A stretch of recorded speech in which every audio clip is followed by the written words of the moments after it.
Alright, let's get on with cracking 6 more packs of Moon Priestess returns. I think these are 6, 6, and then 7. Okay, great. And so I was talking about the Pokemon bubble. Yeah, the Pokemon bubble has a ways to go. Yes, it is true. The grading companies have halted because they're overflowing, but that means they're overflowing. So that means that the bubble is nowhere near done. It may not even be reaching its peak yet. For Pokemon cards, people wanting to grade and all that good stuff. Now, I would never slab a card because I'm a player, collector, and I want to build decks. And I know in the case of Force of Will, maybe my son someday will be interested in playing with me. I can see that happening, and if it does, I'll be very happy about that because I'm cracking these packs not for the money, for sure. I mean, I'm burning money when I crack these packs. There's no way Force of Will cards will be worth anything in the foreseeable future. I believe the game, if it continues, it'll be like Card 5 Vanguard, which will have whole eras of sets that are where the cards are all worthless. From a financial perspective, you can't really go to a store and say, hey, I got a box of Legends commons, can you buy them? Which, if you did that in Magic, people would be like all over you.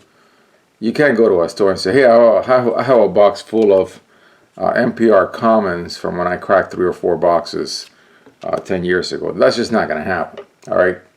That's not going to happen because they'll come to you and say, hey, we have 10 times as much and nobody is buying. So I believe, unfortunately, for Force of Will, that these cards will be opened into oblivion until eventually no more sets are issued.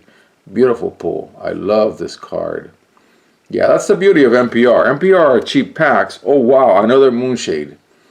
I like that. I like that a lot. And I think I do want to build the cognates. I'll figure a way to make it a workable deck. So yeah, we're cracking these packs into the oblivion of not worth anything kind of thing, and just make decks once the sleeves are around, and then after I do that, I'm sure I'm gonna have a lot of leftover cards. I'll just put them in a box, and if I find somebody in the future who wants some Force of Will, I'll give it to them. Somebody in the family, in my extended family. But yeah, and it's kind of interesting because as I crack more of these packs, I have fallen in love with the old frame again. I really like it, and I almost feel bad for including the Lapis sets in the cube. But again, this is not just a collector's dream. This is a collector player's dream of being able to buy very cheap packs of a trading card game and being able to build decks with said cards. I believe that adding Lapis into this cube is key. I think it's the way it's going to make many decks much more interesting than they would otherwise have been. And I know because I've been inching towards this idea for years. I started way back when with a Grimm only cube that really failed, Grimm, because of Moa. I think the Grimm cube failed because 350 cards was just not enough, and a lot of the rulers just didn't have enough support. So for example, you want to build a cognate deck, you're going to need humans, and you kind of run out of humans in Grimm. So many examples. Look at that. I'm pulling really lots of cognates today. That's wonderful. Yeah, nice. Another nice pull. And another $10. Yeah. We're going to start getting repeats. The set only has 100 cards. And another cognate. Wow, this is a cognate pack. 3 of them in the same pack. So yeah, I think it makes sense to add Lapis. I was watching a video from the gamer dude. I forget what his channel is called. I'm a sub to his, and I really like the things that he talks about. But his idea for an alternate format was just the first two clusters, Grimm and Alice. And I think it's a good idea. I think you can pull it off. Alice by itself is the best at self-containment of the three clusters, in my opinion.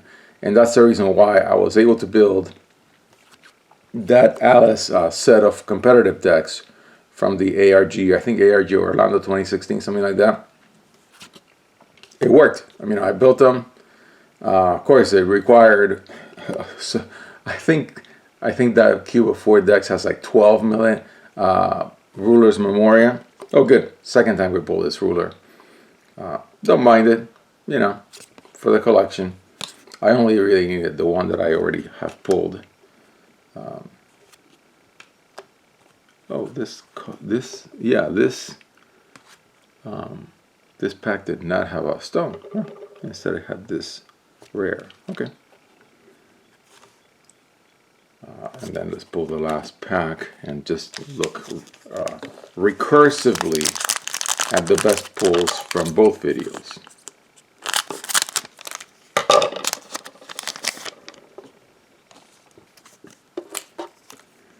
Yeah, love this card. Love the artwork.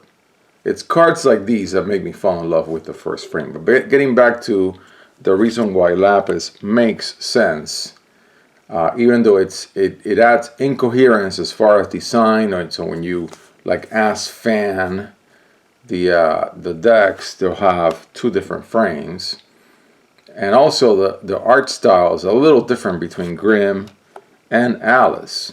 I believe the Alice cards are a little more polished in the art,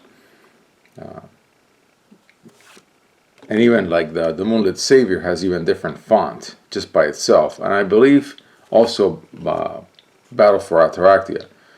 So there's some incoherence when it comes to Nice Bull, the look of the cards, but I don't care. You know, I'm just having fun. All right, so let's do a little recap so far as we finish off the box. And of course, I think I'm not cracking next weekend. I'll be taking off. There we go, shade. Yeah, so how many moon shades we have. So now the cards that I think are at the top have shrunk because I've cracked more packs. But yeah, by now I have 2 moon shades and 1 split heaven and earth. And then of course the cognate ruler, which incredibly enough is not the most expensive card in these 4 for sure. I think the moonshades are. Really, I think these are the best cards so far.